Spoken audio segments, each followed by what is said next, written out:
The PCI software security framework is built from two complementary pieces that answer two different questions.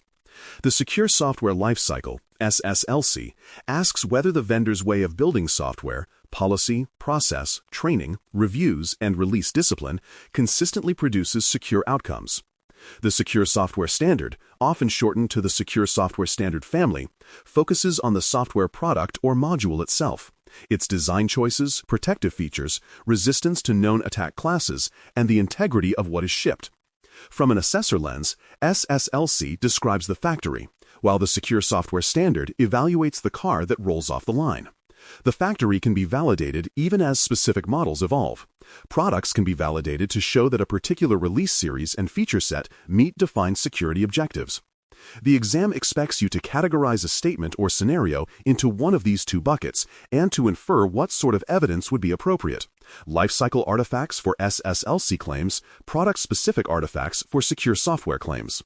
Mapping SSF practices to lifecycle stages helps you translate general claims into verifiable checkpoints. Design activities should demonstrate threat-aware decisions, architectural patterns that segment trust, manage secrets, and reduce attack surface. Development activities should reflect secure coding standards, dependency hygiene, and peer review practices that are actually performed, not merely written.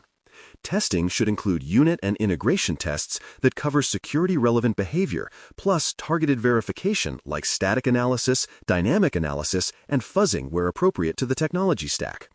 Vulnerability management should bridge into the release train with gating rules, so issues of defined severity cannot slip into production without documented risk treatment. For the exam, you are not asked to run the tests. You are asked to identify whether a described practice would produce artifacts a QSA could review, and whether that practice would reasonably satisfy an objective tied to confidentiality, integrity, or availability in the cardholder context. Threat modeling, secure coding, and verification are three phrases that appear often in assurance narratives, but the assessor lens turns them into specific, inspectable outputs. Threat modeling in this context means a structured method that names assets, entry points, trust boundaries, and plausible abuse cases, then traces design choices to those risks. The output is a dated model with reviewer sign-offs and change history as features evolve. Secure coding means the team works from explicit standards mapped to common weakness enumerations, and the verifier expects to see training logs, code review checklists, and sample diffs that show security issues were caught and corrected before release. Verification means more than a tool scan report. It includes the rule set used, exceptions granted with rationale and expiration, test coverage summaries, and a finding to fix trail that ties defects to commits and release notes.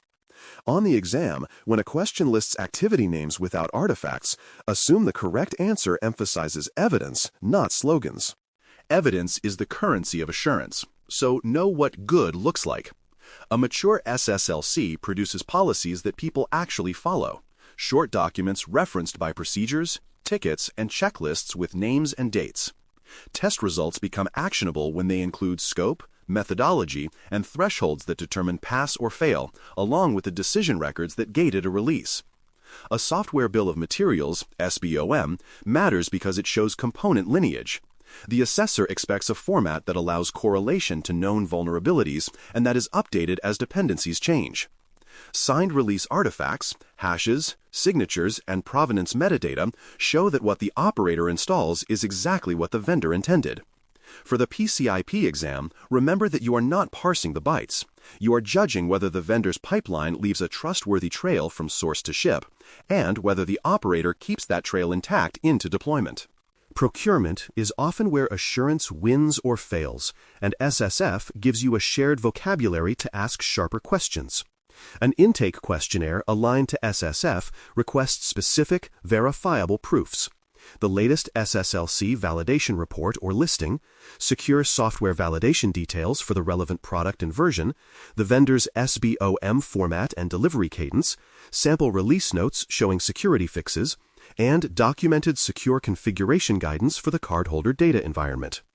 Answers that point to marketing pages without artifacts are weak. Answers that provide dated, signed, and sample redacted evidence show maturity.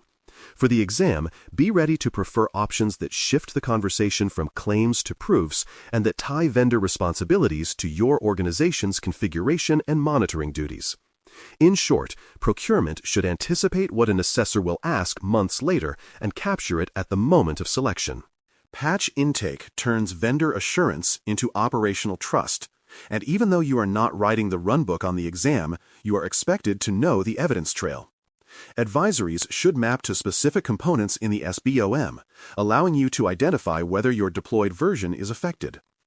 Common Vulnerabilities and Expos, CVE, tracking links advisories to severity, exploit availability, and compensating controls when immediate patching is not possible. Time-bound remediation workflows show that issues of defined severity move from detection to deployment inside agreed windows, with approvals and test notes attached. The artifacts to expect include advisory notices, impact assessments, staged rollout records, and post-deployment verification results. In an exam scenario, the credible answer is the one that preserves traceability from the vendor's notice to the operator's fix, with dates and owners that a QSA could verify without guesswork. The SSF does not compete with PCI DSS, it feeds it. Outputs from a validated lifecycle and secured product help you satisfy control objectives that require secure software development, vulnerability management, change control, and integrity of system components. For example, signed, provenance-rich releases support objectives around system integrity. Timely patch workflows support objectives around vulnerability remediation. Secure configuration guides from the vendor support configuration hardening in scope systems. The assessor's habit is to follow the thread: vendor artifact, customer configuration and monitoring, evidence that the configuration remains enforced over time. On the exam, when you face a question that offers either trust the vendor because they are validated or map vendor outputs into your ongoing controls, the correct choice is the mapping answer that sustains verification over the life of the system. Customizations and plugins can silently void assurance claims if they bypass the conditions under which a product was validated. From an assessor perspective, the key question is whether the customized or extended behavior still aligns with the vendor's secure configuration guidance and threat assumptions. If a plugin introduces new data flows, disables protective defaults, or adds code that is not covered by the vendor's lifecycle controls, the assurance posture changes and must be addressed explicitly. The evidence you would expect to see includes a risk assessment for the customization, test results that cover the new behavior, updated configuration documentation, and, where applicable, vendor acknowledgement or guidance on the supported extension model. Exam answers that respect the boundary between validated core and unvalidated extension while insisting on new evidence for the gap reflect the assessor's lens the payment card industry professional credential is training you to use. Communicating SSF posture to stakeholders is about accuracy without mystique. Executives want a clear statement of what has been validated, by whom, and for which products and versions, paired with the organization's duties when deploying and updating. Technology leaders want the integration points: where SBOMs arrive, how advisories are received, and how signed releases are verified before installation. Compliance and audit want the index of artifacts and dates. The language that works best is short, unambiguous, and tied to evidence locations: repository paths, ticket references, approval records, and validation listings. On the exam, favor responses that translate technical assurance into traceable, audience-appropriate statements rather than long lectures about security theory. The strongest posture is the one that any reviewer can retrace from claim to proof in a few clicks. Major version changes and shifts in development practice are natural moments to recheck alignment, and the assessor mindset treats them as checkpoints, not crises. When a vendor moves from monolith to microservices, changes cryptographic libraries, or adopts a new delivery platform, prior validation may still apply, or it may need expansion or rescoping. The right behavior is to request updated statements of scope, revised SBOM formats if component structure changed, and new test summaries that reflect the altered architecture. Internally, the operator should refresh secure configuration mappings and monitoring expectations to reflect the product's new shape. On the exam, this shows up as a preference for periodic reattestation and artifact refresh over assumptions that yesterday's assurance automatically covers tomorrow's design. The simplest way to practice the SSF mindset is to walk a single vendor through the full chain and compare the result to your intake checklist. Pick a product you rely on for cardholder data flows and ask, do we have current SSLC validation evidence for the vendor's lifecycle? Do we have secure software validation for the exact product and version range we deploy? Can we retrieve the SBOM for our build and map recent advisories to components? Do we verify signatures and hashes before installation, and is there a dated record of those checks? Are our configurations within the vendor's secure baseline, and do we have a short, current procedure that keeps them there through updates? An exercise like this produces a list of concrete artifacts, gaps, and owners, precisely the way an assessor structures readiness without writing code or changing architecture. Close by converting reflection into a small, testable upgrade to your intake. Review one vendor's SSF evidence this week, identify the clearest gap that blocks traceability, and update your questionnaire to capture that proof at procurement time rather than during an audit scramble. If you found that SBOM delivery was ad hoc, add a requirement for a standard format on a defined cadence. If signatures were present but never verified on receipt, add a control that records the verification result with each deployment. If secure software validation was cited without a version range, demand the explicit range next time and store it alongside your configuration documentation. The Payment Card Industry Professional exam rewards this way of thinking. Verify scope, prefer artifacts over adjectives, and turn every lesson into a repeatable checkpoint that any assessor could retrace without guesswork. Stepping back, the PCI software security framework simplifies the conversation by dividing assurance into how software is built and what exactly has been validated in a product you deploy. Your role as an assessor in training is to connect those vendor outputs to the operator's continuing duties, deploying as documented, keeping within supported versions, monitoring advisories, and preserving a signed dated trail from download to production.